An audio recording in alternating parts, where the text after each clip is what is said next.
My guest today is JJ Jerome. JJ is an engineer and futurist. He's received awards for innovation for creating the first popular touchscreen home-based automation system and developing technology for people with disabilities. He was the director of the Future Home Institute, one of the two original labs developing home automation technology. Funded with grants, the lab developed voice recognition, lighting control, human interfaces, and remote sensing and technologies for people with disabilities and elderly. The Consumer Electronics Association recognized him for his work. He's a thought leader using big data to solve problems, including an award for using AI to diagnose excessive energy use in buildings.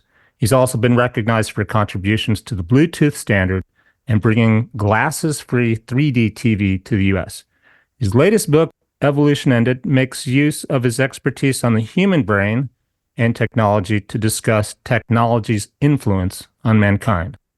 The underlying theme is technology is replacing survival of the fittest as a new paradigm, one in which we're not defined by our DNA, rather by what we can think and dream up.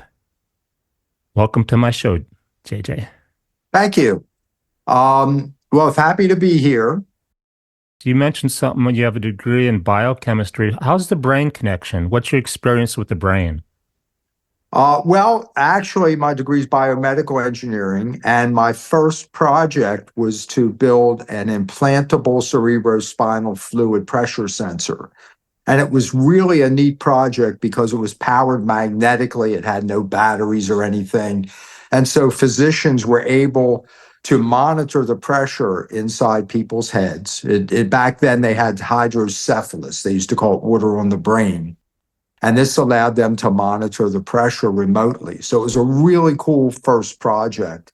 And then after that, I delved into consumer electronics, again, as the director of the Future Home Institute, pioneering a lot of what we call home automation technologies. But my background with the brain was really essential in everything I did, because when you think about it, we have to interface with human beings all the time. People with disabilities are, of course, a more specific case of interfacing with people who may not have all the abilities to move and things like that. But I became extremely interested in how the brain works, and the fact that we have three different brains in our heads that evolved at different times with different purposes that are many times at odds with each other. And now we have a new entity, artificial intelligence, which acts as its own brain and computes in much the same way our brain does, at least part of our brain. And so now we have all these entities with actual thinking capabilities that makes the world a totally different place than it was even 30 or 40 years ago. Well, speaking of thinking, I think a lot of people don't understand that AI actually doesn't literally think. It's a program. You put in something, it puts something out. You put something back in. Explain how AI really works versus how a human brain really works. Well, it's very interesting because now we have to put the whole concept of thinking out there as something to define what is thinking. And I want to just preface this a little bit with the Turing test. Are you familiar with Alan Turing? No. So Alan Turing was an extremely famous mathematician. Many people say he's the father of AI. He was a mathematician during World War II, and he was absolutely essential in us cracking the German codes. The Germans had a cipher machine. They called it Enigma. And much of our success in World War II was due to cracking the codes in that machine. And Alan Turing built a almost mechanical computer to help crack these codes. Like AI. Like AI, but it worked differently. And I'll explain to answer your question in a minute. But he came up with something called the Turing test. He started to say, well, when is a machine actually thinking as opposed to just executing pre-programmed steps that we're all familiar with? Hmm. And he came up with this thing called the Turing test. And it'll probably come up later in our conversation. But the Turing test said that if you can have three entities in a conversation, two humans and a third entity that may be a machine or maybe another human, and they would communicate by texting back and forth to each other, not through voice. And if the two humans couldn't tell if that third entity was a machine or a human, then if it was a machine, it passed the Turing test. The thinking. So Then it was thinking. then it was, he said it was thinking. It's back to Oh, what the, came to my mind was maybe thinking's not the right word. Learning is. The machine learned from what it experienced, what you Mhm. told it, or what it calculated. It learned that, and it's not. Then that gets us back to humans when we think. We're really what like you said, what's the definition of think versus learn? Right, right. And we have to start to examine this because Turing said it was actually thinking. And if we can't tell the difference between human thinking and machine thinking, and remember, this conversation could have been very extensive. They could have been talking about the election or the weather or their relatives or anything you can, or Shakespeare, anything you can imagine.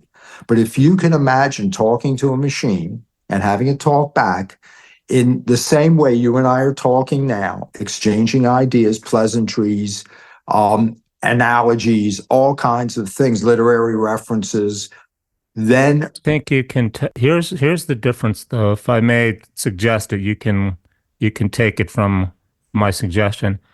How to tell if it's thinking, how to tell if it's machine or not. Machines can't create anything brand new creatively. Like if you had asked it, what was your patent or your project with the brain, with the fluid in the brain, for example? Tell me how that works again, how it worked.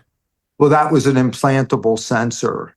Okay, That was, perfect. So yeah. if you had said, AI, give me a solution to measure the pressure in the brain, it could not have come up with implantable sensor unless somewhere on the internet, somewhere in a paper, someone had already spoken about it, correct? Well, that's true. And that's a very interesting segue. And I agree with you. And so, what AI is doing, but we have to give it some caveats, okay? What makes AI different from traditional computer programming is that in computer programming, you set out step-by-step solution for the machine to execute. It would take an input, it would perform certain operations, and then it creates an output. What AI does, and it's similar to the human brain, is it uses virtual neural networks, which are modeled very similarly to the way our brain processes information. It does it in the same way. But what it does is take a statistically significant, makes a statistically significant answer. So an answer using all the data on the internet that statistically fits the model of the question asked. So you're right. If you would ask it the question of how to measure pressure in the head, and it saw my work years earlier, other people's in this, it might say, oh, many years ago, there was an implantable brain sensor. And statistically, that quote resonates with the question. Okay. Hmm. Then it would come up with that. Yes, it didn't come up with anything totally novel. Its answers are based on. The cool thing is, you could then, if you had the thought, what if it was a pressure sensor implanted? You could put back in, tell me if I implanted the pressure sensor, how that would work, and it would give you back something you may have not thought of before. That's absolutely correct. And so the question becomes, are humans not trained and did they not learn most of the things they learned the same way, right? Are we just repeating back, for the most part, different variations on what we've seen in life? And one of the interesting things is that most Nobel laureates do their work when they're young. And at that point, they're pretty creative. They haven't seen everything else that's out there. They don't have the constraints of society in the same way 40, 50, 60-year-olds do. And so they still have that creative spark. Most of these people have done Mm-hmm. the work in their 20s. But as we learn more and more, we get more constrained because we have all of this information from the past that we've learned. And so it's kind of very much the same model. And very many people can't get outside that box, right? It's all the stuff they've learned. So the question is, what is thinking, or is our thinking as original and creative and wonderful as we think? Or But is it do you just, think it's because we can't think outside the box? Or one thought that comes to my mind is I think of a scenario, maybe I'm at my job and I'm trying to innovate, which I don't like the word innovation because most of the stuff's not innovation. It's let's make it cheaper, faster, better, compete. It's not innovation, it's competition. Am I being actually, I could think creatively, except the moment I get a creative thought, I think, no, that's too expensive. My boss would never go for that. That'll take too long to implement. But I already killed the idea. Mhm, mhm, exactly. And this is the constraints of society. AI may have these very same constraints when it looks out on the internet and it says, well, no one's ever done this before. So it's not resonating. It doesn't have the data In the model. statistically, right? And so we may be living under very Oh, it's similar because constraints. if AI gave you that answer, you might quit using ChatGPT because all it gives you is stuff you can't implement because it's too expensive or impossible or it's not practical. Right, right, right. It could be under those same constraints. But a very interesting part of this is so this Turing test is right now the de facto standard for whether a machine is thinking or just a machine.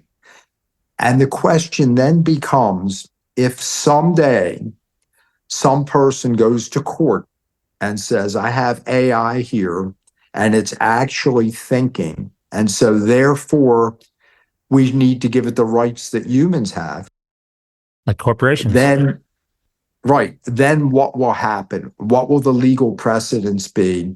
Should AI have all the rights of humans? Now, go back to animals for a minute. We're giving animals these days a lot of rights, and we Thinking about abortion. So we can't kill the AI. We can't kill the machine.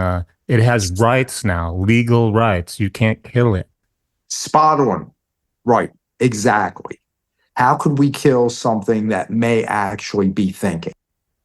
Hmm. When back to the abortion thing. So now there's a debate, and I'm not going to take one side or the other, but we feel that a fetus, okay, Hmm. has feelings and may at some point be thinking before it's delivered, and we're giving that a lot of leeway and a lot of rights and saying we shouldn't kill this entity.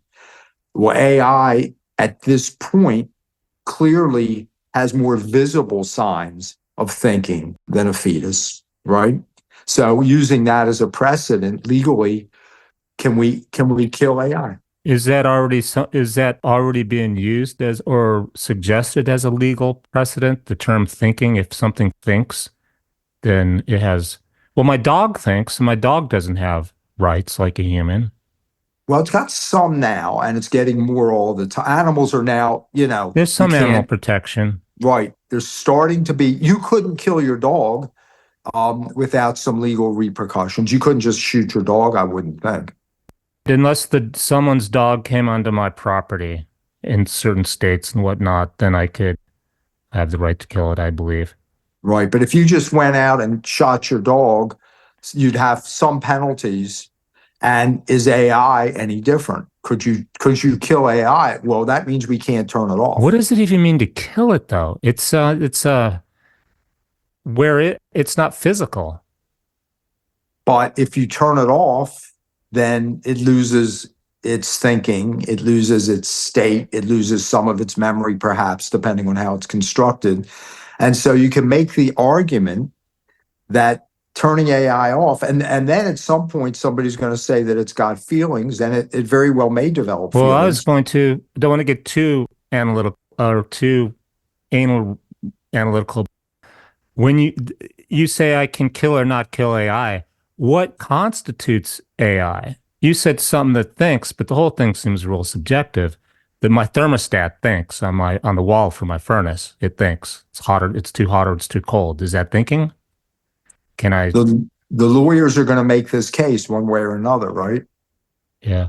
So back to you were going to explain how the human brain works. You have this term reptilian brain, Mhm. reptilian part of the brain, and we need to compare that to how AI works versus how a human thinks and why humans sometimes make bad decisions based on how their brain works and the chemistry. Tell me about that. Sure, and it's very interesting. We have three different brains in our head that evolved at different times, and the reptilian brain is the back part of the brain, and we're for the most part not aware of it as humans, nor are reptiles. There's not a lot of conscious thought, but it controls our day-to-day functions like heartbeat, breathing. It controls locomotion. It's the thing that makes our arms and legs coordinate. It was originally associated with the sense of smell very strongly. And if you reptiles and snakes and lower forms of animals are very smell driven, and you can almost think of it like a very automatic system. These particular animals were drawn by smell to food, and they were drawn to mates. And that's really all they needed to continue the existence of the species. If they were attracted to food, they would find it, need it. If they were attracted to mates, they'd mate and create more of that animal. And so it propelled them in the direction of what they needed. And if they smelled predators or whatever in the area, they move in the other direction. Very automatic, very programmed, very much like a computer program that someone would write. The next part of the brain evolved with mammals.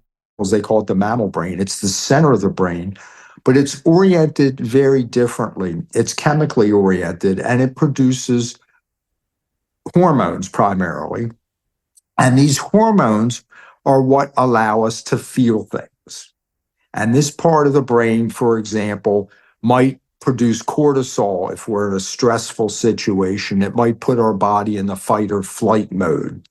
It produces oxytocin that makes us feel loved. It produces all kinds, epinephrine or norepinephrine that makes us feel I'd love excited. an AI program that could just make those drugs on command for me, Oh, by the wouldn't that way. be great, That'd be right? nice, right? Like, Right.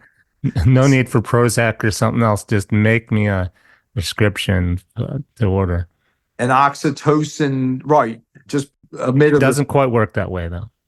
well, social media is doing a little bit of that because Mm. when we get our likes and things on social media, we feel pretty Oh, good. And that's actually a hormonal response from the midbrain. And so people who get addicted to social media, like other things, this is about creating a positive feedback loop. But I don't want to digress too far. So this is hormonally oriented. It acts instantly. So you can see someone come into your environment, you know immediately if you like them or if they're a threat.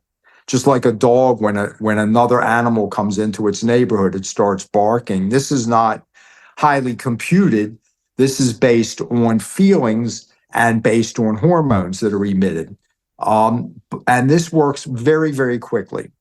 The third part of the brain, the cortex, is the wrinkly part of the brain that we're all familiar with. It wraps around the midbrain. And this part is the actual computational place. This is the place that uses neural networks to actually compute things. This is responsible for our written language, our oral language, which differentiates humans from animals. It's responsible for us planning into the future. It's responsible for our ability to do math. All the analytical things reside in the cortex. And the prefrontal cortex allows us to simulate things in the future. And so this is our computation center. and Now, these if you were Spock, you would have the outside cerebral cortex and nothing in the middle that makes any of the hormones. exactly, that's exactly right. And you would just be nothing but pure logic.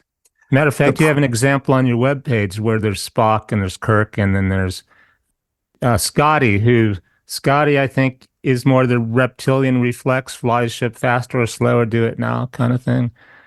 Exactly. Kirk's the guy who runs on emotions and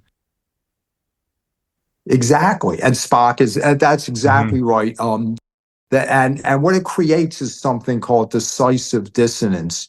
So the cortex doesn't work super quickly. It can take you days or weeks to even solve a problem using the cortex. Hmm. But the emotional part, the midbrain, is practically instant. And so when you see something that you like, you just like it. You want it to happen, whatever it is. It could be food, it could be a person, it could be a sports car. And you want that emotionally. The cortex, however, hasn't computed yet whether it's a good or a bad thing. Why But does it what take people, so long? Do they know? Why is it biology? Why it takes so long? Why does it take so long to figure that out? Because it seems like if you figure it out faster, you'd be better off. you would be, and AI is faster than our brains. But the reason it takes a while is that you're training your synapses to resonate. So if there's something positive, your synaptic connections between neurons get stronger. Okay. If it's something not positive, those synaptic connections get weaker. But it takes to run through all these different scenarios for your brain takes quite a long time. Let's say you're selecting which college to go to. There's a lot of information to process, and people go back and forth. Gee, this one's got better classes, but this one's less expensive. And there's a lot of different possibilities for your brain to simulate. But what happens is when you take a child or a young person to a college, 90% of the time they look around the campus, they look at the other kids and they Oh go, yeah, yeah. I like this place Yep. because their midbrain emits the hormones that says this feels like home. The kids are the kind of kids I like, Mhm. Or not. and Or they're like, no, or I hate not. it here. Well, you don't know anything about it. You've only been here 10 minutes. How do you know you already hate it? But any parent who's taken their kids on college tour will have this experience. The kid Hmm. will walk in and they'll go, I love it, I hate it. They Yeah. don't care about the courses, they don't care about the professors. Right. And so this is a great example of how the two brains may be different. But if you really like something, then your cortex goes on the mission of justifying it. So then it comes up with 10 different reasons why it's a good thing. Why does it Or, need to do that? Why can't it just be like, I like it, that's good? Because then you program yourself to like it or not based on a limited experience, limited data set, which is not going to be true in other situations. you're right. And we fool ourselves either to like something or not like something. We say, well, we can't just go in our gut emotions. Let's create some reasons why this is a good thing or a bad thing.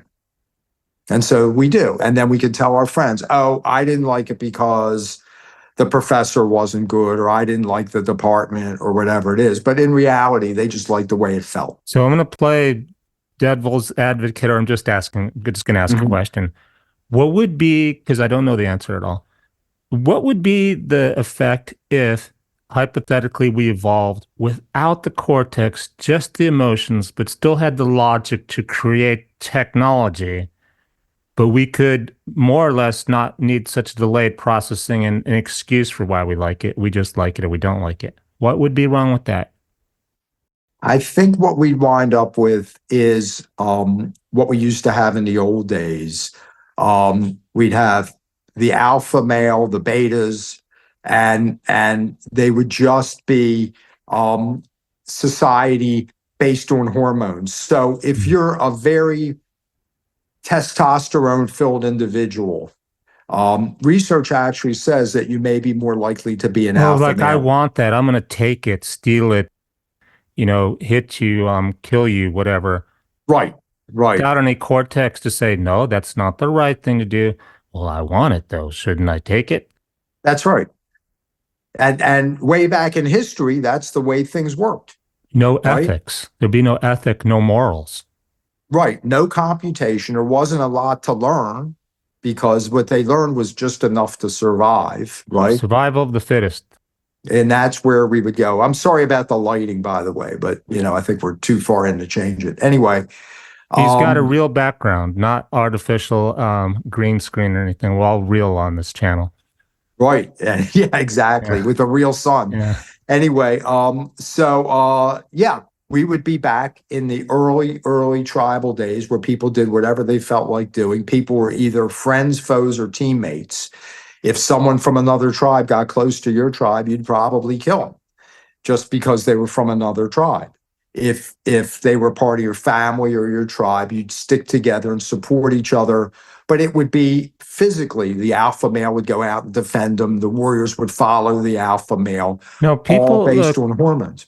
people in history have done this. Even though they had a cortex, they still behave that way.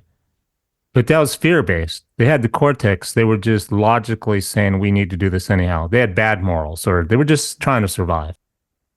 Yes, but even today, there's a lot of folks whose cortex is subjugated to their midbrain. And to this day, if you look at many of the leaders in the world, okay, they're the old style alpha males. They may not be good for society, but people perceive them as strong leaders. And that creates hormones being emitted in their brain. Most people are followers just genetically, quite a large number, maybe 80 to 90%. And so when they see and feel a leader, they just follow regardless of processing out, is this leader good for our country or good for our world? Yeah, I don't want to tangent too much. Tell me, do you know the answer? In the animal world, well, some people think that's true too. I've seen the videos of where it's not always the strongest in the herd that makes the decision. It's a herd mentality. What's good for the herd? For And what you just said seems to be true in humanity. Even though we think we're smart, we tend to just hormonally follow who we think's the alpha male gonna, be the best leader. Right, exactly. So there's a show called Chimp Empire on Netflix. I don't know if you've seen it or not, and maybe your followers have or haven't, but I would suggest that if they have a minute, they at least look at the first or second episodes. And the first thing they do, and this is primates, this is chimps, which is our closest relative. The first thing they do is identify Jackson, who's the alpha male. And you see him coming in and demonstrating, creating chaos. You see people cowering, not people, but primates cowering. And it reminds you of much of the behavior that we see with tyrants and super alpha leaders. And yet the chimps are programmed to follow Jackson, even though he may not be the best leader. Jackson also has with him a very large male who's not an alpha because he doesn't have those leadership qualities, but he's an enforcer. He's a big, strong Bodyguard. chimp, bodyguard or enforcer. And you just see Jackson comes through the forest, he creates chaos, and that chaos that he's creating is actually for a purpose. He disrupts everybody's normal routine, in a sense declaring that he's the leader, he's the alpha. And this is because And of the way the brains are built in proportion. exactly. And so, interestingly, there have been chimp coups where the chimps come up together with a plan to dethrone an alpha that may not be good for the community. Okay. And they make an elaborate plot. This has happened before. You can look it up online, where they depose the leader, and that, they may not be strong enough to do it on their own, but they make a plot to do it. Just like Julius Caesar, for example, was deposed by many of the Roman senators simultaneously. So that group of chimps that came up with the plot, how somehow, because they're the same, what was different in them versus the monkeys that just followed the leader and obeyed and didn't plot brain-wise? Or were they have the Well, same brains and just some thought, some creative spark started it all? right. Well, these are leaders and followers. So the chimps who made the plot were what you might call betas, but many times they aspire to be alphas, or they were people who understood that this Jackson alpha wasn't good, wasn't doing the right things for the tribe. And so they were able to create a plan. Now, in many mammal species, the alpha is determined by the one who wins a fight. And as the alpha gets older, the beta males who are younger and stronger eventually depose him through fighting, or at least posturing to the point where one of them capitulates, right? They may not have There's to fear actually based fight. in all of it, whether it's Right. fear based on logic or fear based on physical strength, which I have the thought AI doesn't have these same fears. You're right. You're right. That's something different I hadn't thought of before between AI and the way the human brain works. We're basically driven by fear. Yes, we are. Fear and survival. And they're very closely tied, right? I mean, and this is part of what I go over in the book Evolution Ended, is that in the past, our whole mission and the mission of really every species was to survive. That was it. That was it. Survive and reproduce. Survive until we could reproduce, right? And everything we did was based on survival. And when there was a mutation or a change genetically, if it helped us to survive, then the mutation would continue. If it didn't help us to survive, it would probably disappear. And the tribes were small enough that if there was a mutation, it would be able to propagate through a tribe, something that size. But evolution, biological evolution, is really only about whether this mutation helps you to survive in your environment or not, or if it helps you to reproduce more than it would have. Which So is if not always strength based because you might be in a world that needs more brains, more logic. And then if your mutation produces someone smarter versus stronger, you'll survive more, get a better job. On the flip, if you live in some place barbaric where, oh, he's not a male and he's not strong, yeah, you might perish. So it's not necessarily just strength based mutations that make that may enable you to survive. That's right. It could be increased fertility, for example. If a female could have more babies successfully, Mm, that would be a really good thing for right. evolution, right? It could be your ability to survive without water. It could be many, many different things. Strength, one of them, right? Yep.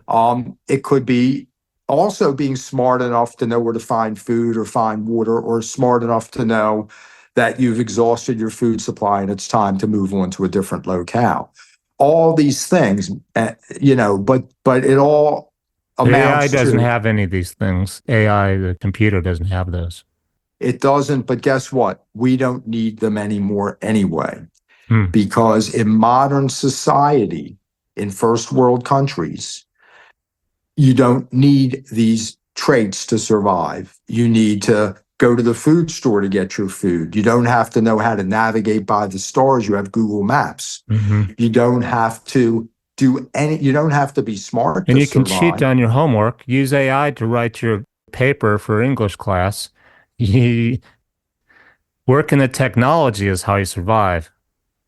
And Exactly. knowing how And to use your phone and text and use all the apps, you knowing how to use the technology. That's the survival of the fittest paradigm.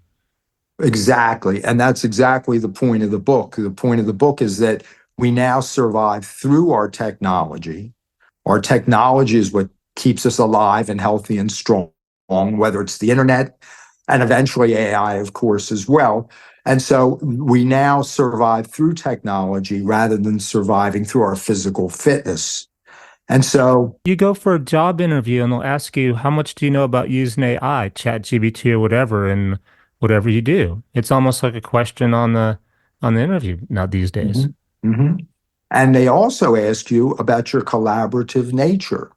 In the old days, they would have looked for a strong leader. If you were going, let's say, for a CEO position or a top level position, they would go, well, this person commands respect. They walk in the room and everybody pays attention, Yeah. charisma, strength, that when they speak with authority. But that's not the modern job interview in first world countries. The modern job interview is, are you an equal player on the playing field? Are you collaborative? Do you be sure that you let everybody express their opinion? And And in addition, our world is now like that. We're all nodes on the network, the internet specifically. Now we can get what we want through being an influencer. We can. Sometimes I think when they ask you, are you a team member? I think what they really mean is, are you willing to go with the team and not make waves and say, no, I disagree with that? And you Mhm. need the people. I don't really care for the word disruption because I think, just chaos is not, disruption's not the answer. But if you have something innovative to say, you guys speak up, right? Not just be, oh, but my team, that wasn't part of the collaborative agreement. Like it can be not so productive to just be another team player. Oh, I agree 1,000%.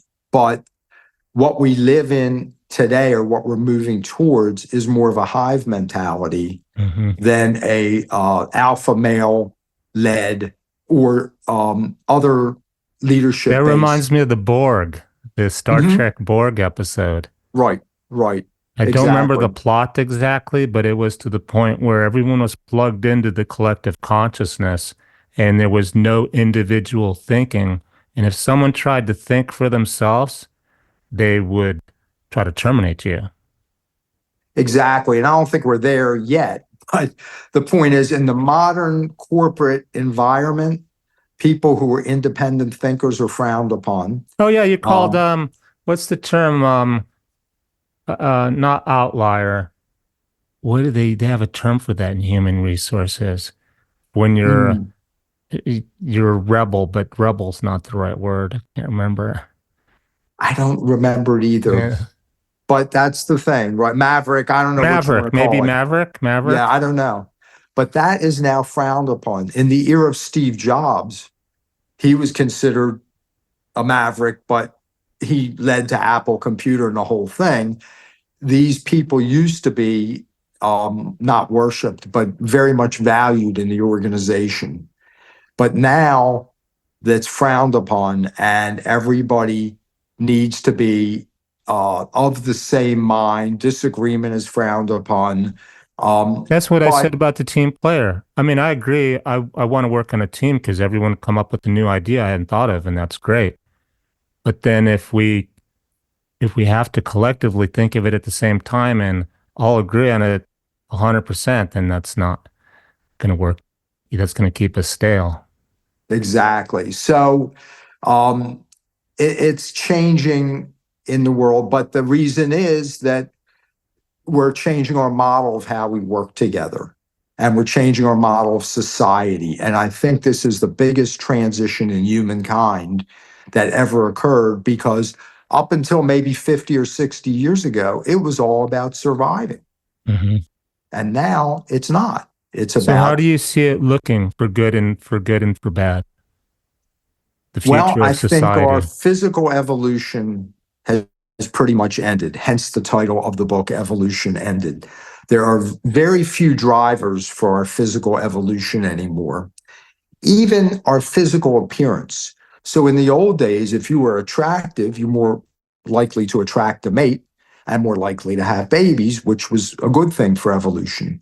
But through our technology now, we can craft our looks to be anything we want. You can get breast implants if you're a woman. You can use makeup. You can get plastic surgery, hair dye. And a lot of And people fake their pictures on Match.com and other dating sites. So you never know who you're, by the time you meet somebody, what your mind is made up of. Do I like them or not?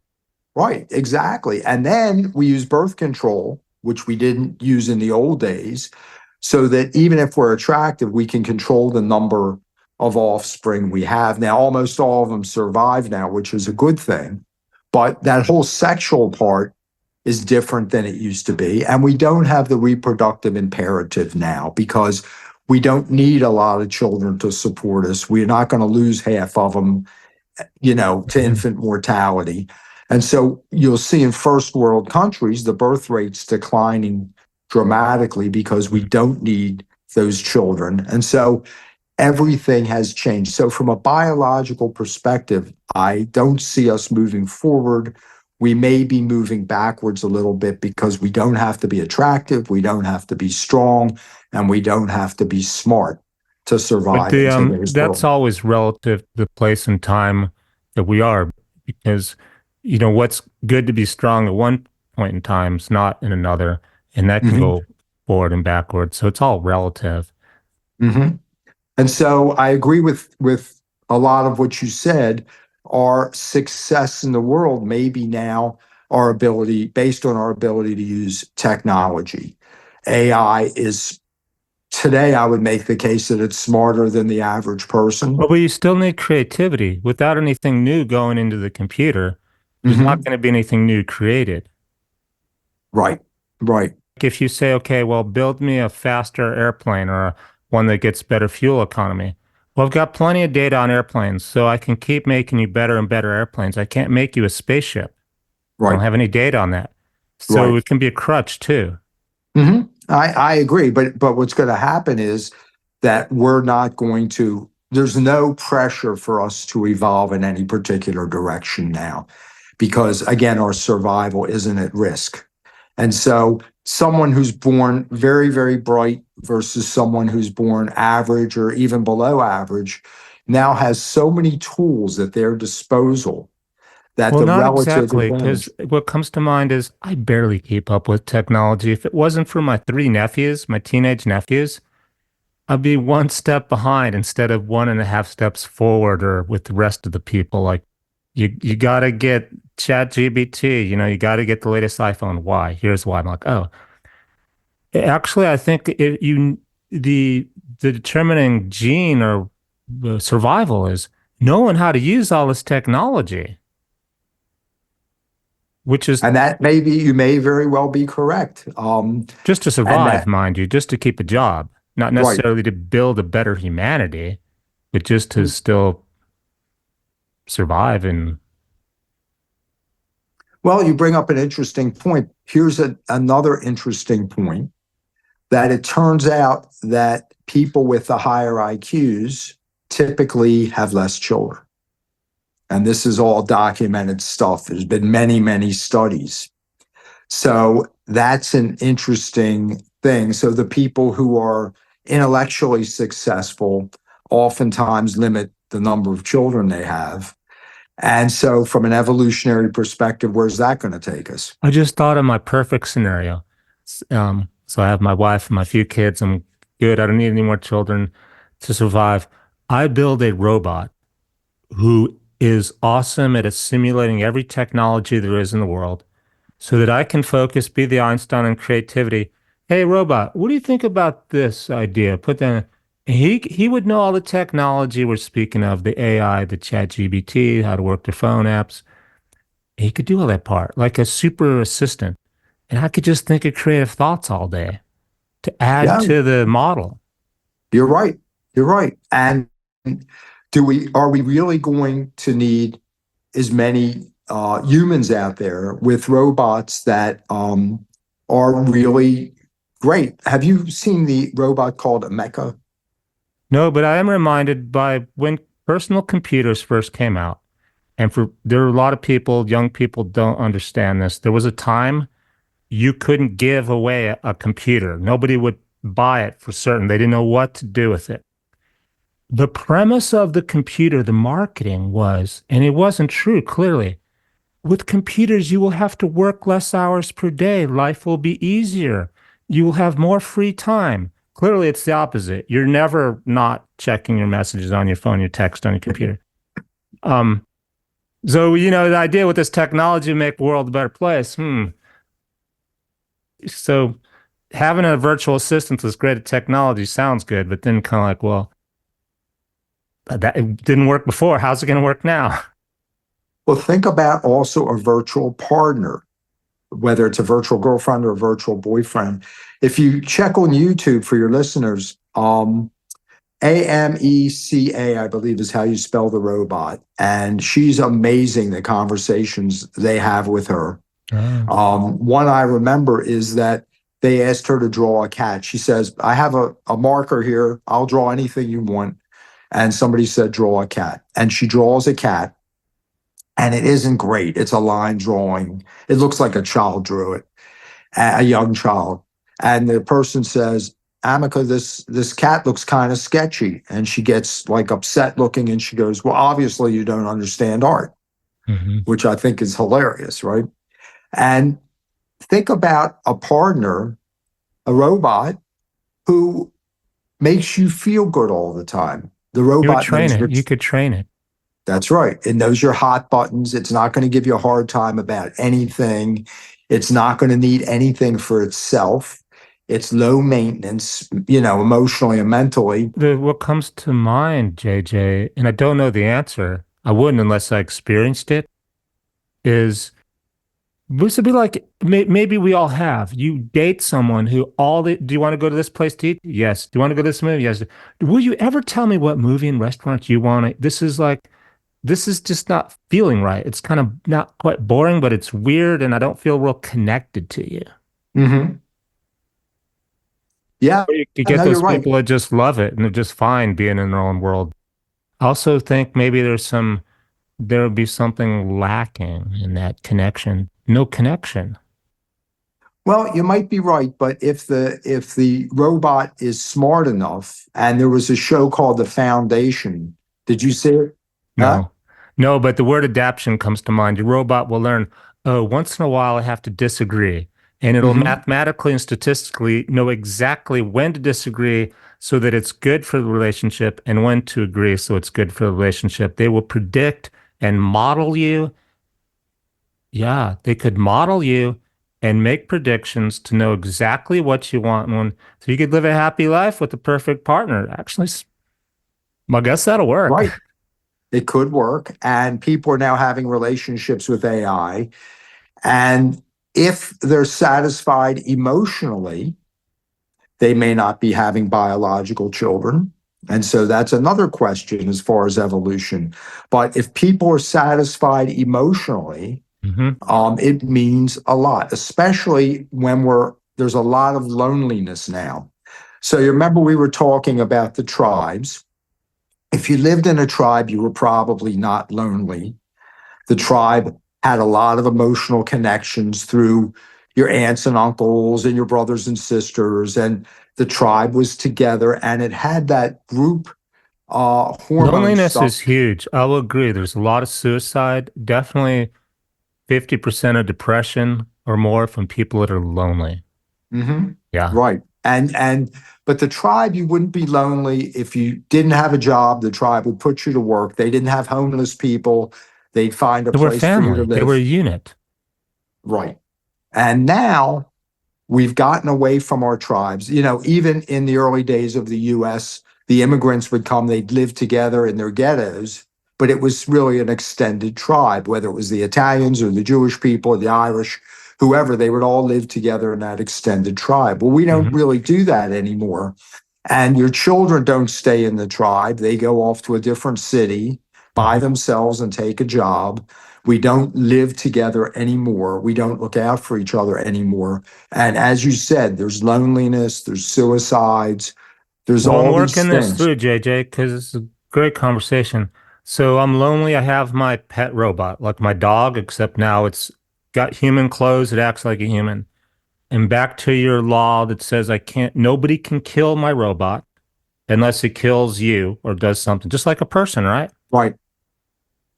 And then into this community thing, I'm like, wouldn't my robot want to interact unless I tell it it can't with other robots to make to where some point there becomes strife and war with my robots, my humans and my robot clan fighting other humans and their robot clans or robots fighting robots.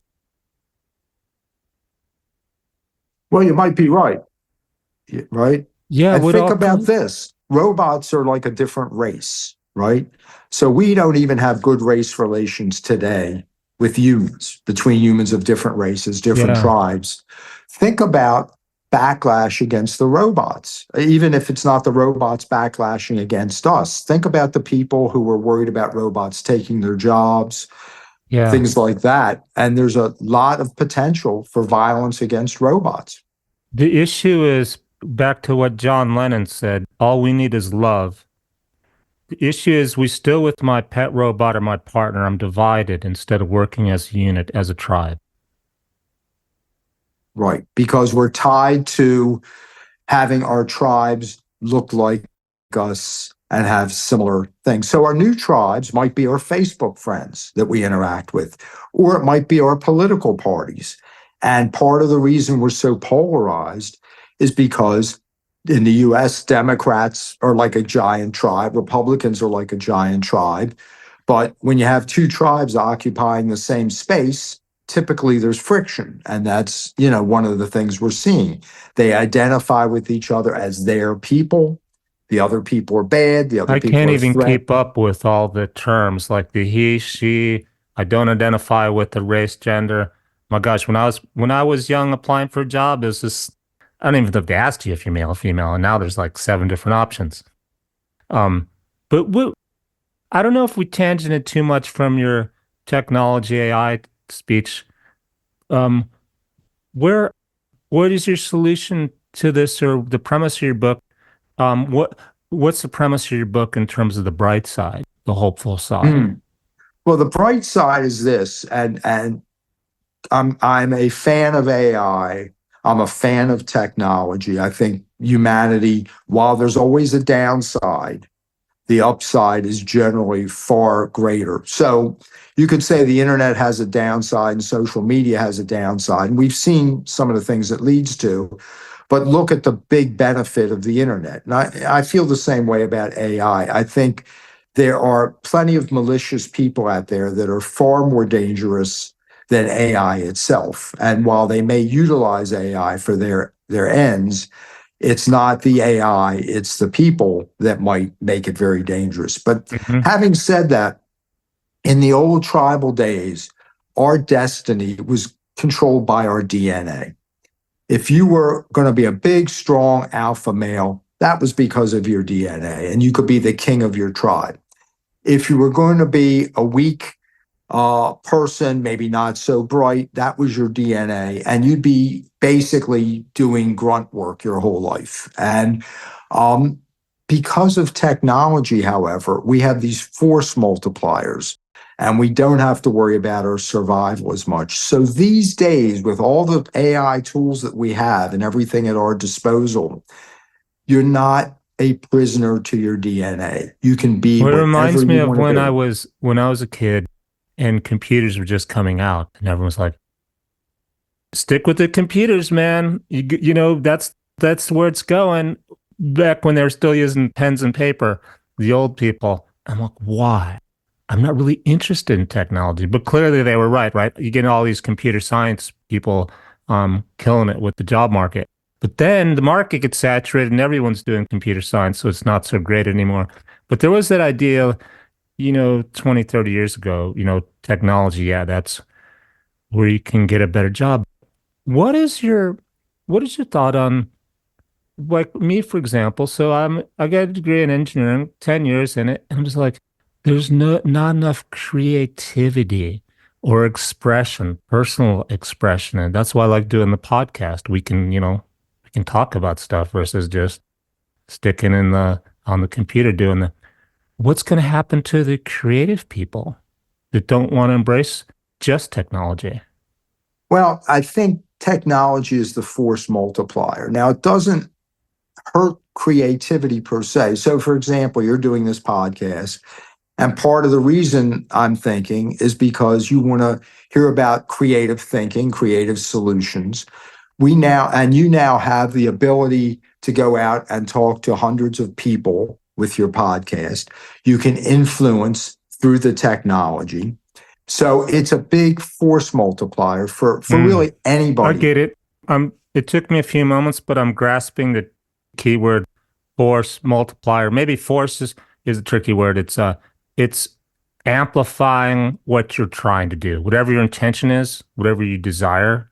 Call it an An influence influencer. amplifier, right? Okay. So if this was 1,000 years ago and you were just some guy in the tribe and you had a brilliant idea for something, there probably, unless you were the alpha male, there'd be nobody would do anything with it or anything like that. Yeah. Now you have this podcast, and if you came up today and said, "Look, I have a great idea for curing cancer or making public transportation viable," whatever it is, you could potentially influence thousands of people in this way through your Got podcast. this idea. If it was something the collective hive didn't like, and you were a hacker and you had a cure for cancer, you could get a teammate who knew how to hack the system to implant your cure for cancer into the AI system, and it'll get lost, and all of a sudden the whole hive will will come up with that solution on their own because now it's been implanted into the